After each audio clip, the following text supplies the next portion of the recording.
Okay, could you state your name and your position? John Faircloth. I'm an assistant football coach here at Robert Morris. Okay, Coach Faircloth. How do you think COVID has affected your players and your athletes? I think it's, people are routined, right? And this is the first time for a lot of people that they've had to go, through a season without football. And obviously nobody knows how to react in a pandemic, so it's been a lot of adjusting and, putting people in unique situations that they've never been exposed to. So it's been challenging, but I think our guys are handling it well. They're doing what we're asking them to do, but I think it's been more challenging for them than it has been for coaches, just because, they are creatures of routine. So could you explain the difficulty of managing COVID with the athletes as well, trying to get them to understand the severity of what's going on and to be as healthy as possible so they can possibly play? The good thing about our guys is, I think that they understand the severity of this pandemic, and our guys want to play. So, they've been doing, I give our guys a lot of credit. They've done everything that we've asked them to do, and we've gotten zero backlash from it. Like, there hasn't been one thing we've asked our guys to do or not do that they've had a problem with. So I think we're all on the same page with that. Are they college kids? Yes. And do they make human errors? Sure. But for the most part, I'd say, almost well into the 90%, our guys have done everything that we've asked them to do in order to see that checkered flag at the end and, know that they can play ball.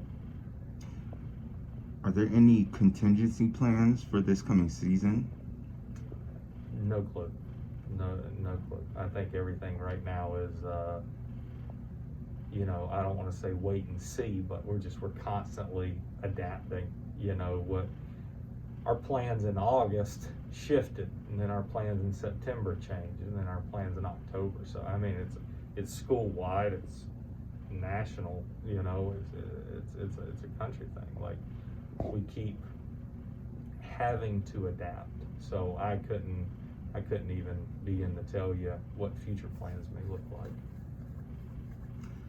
Has COVID affected coaches' budgeted changes and payrolls? Well, I think everybody's doing what they can to help. Obviously, everybody's impacted by this. Budgets from the school to everybody's personal bank accounts. Everything's been affected. So, I mean, obviously it's limited the amount of stuff that we can do.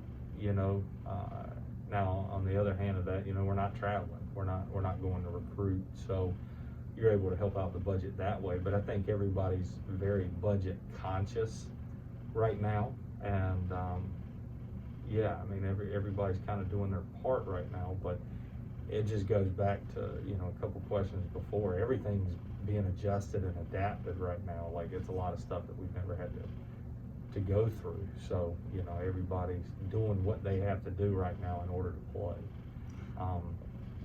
From the coaching salary, I think that's kind of what you were asking. I know during the summertime, some of us, or maybe not even during the summer, but some of us took some voluntary furloughs and things like that. Because again, at the end of the day, if it's football, basketball, golf, like, we want to play, and we want our kids to play. So we're going to do what we got to do.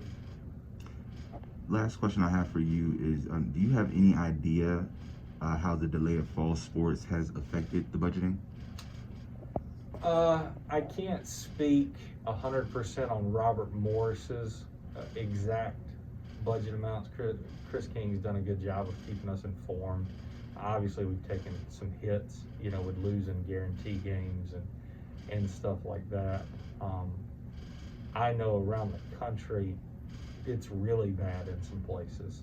You know, there's one school in particular, I know somebody that works there. They lost 3 guarantee games because of this, which was going to account for about 50% of their overall budget, you know, which is huge, you know. And you wonder about places like that, how they're going to be able to, you know, how long is this going to affect them? You know, is it going to be 5-10 years before they can get back to where they were? But I know our budgets have taken hits. Obviously, anytime you're not making money from ticket sales and game revenue and guarantee games, you're gonna do that because you're accounting for that stuff. But I couldn't give exact numbers on any of that.